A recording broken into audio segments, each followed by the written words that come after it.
Voilà bien un site castral d'un grand intérêt historique et qui a fait l'objet d'une étude serrée par Jean Boissé, qui fut enseignant au lycée et même instituteur dans le village même de Chamarré ou Pérore, au sommet d'une butte féodale aménagée dans le rocher, une majestueuse tour médiévale que Jean Mesqui classe dans le genre des tours beffrois.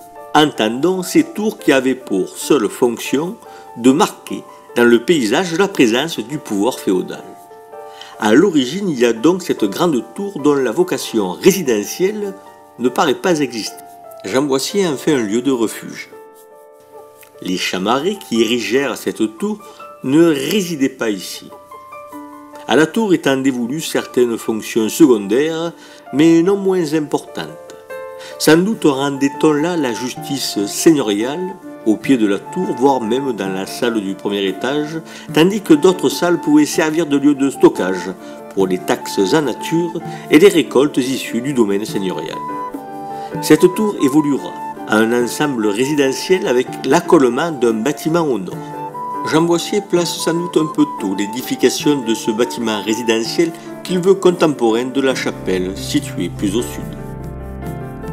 Or celle-ci n'apparaîtra sans doute qu'avec l'apparition de cette religiosité privée que Florian Mazel voit naître en Provence à la fin du XIIe siècle et qui s'accompagne alors d'une vague de construction de chapelles privatives dans les sites fortifiés de la noblesse locale.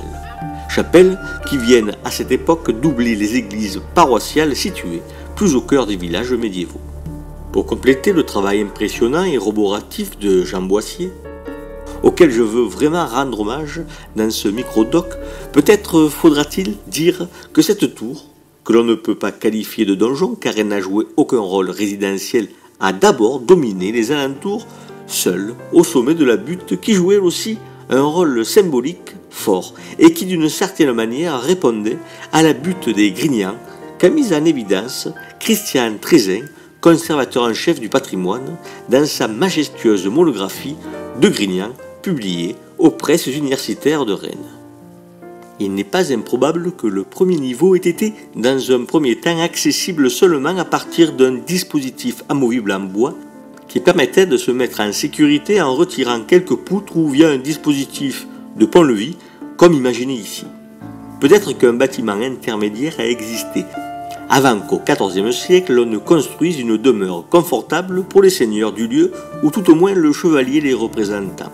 Pour poursuivre cet hommage à Jean Boissier, il a été décidé de suivre ses intuitions quant à l'apparence extérieure du bâtiment extérieur résidentiel.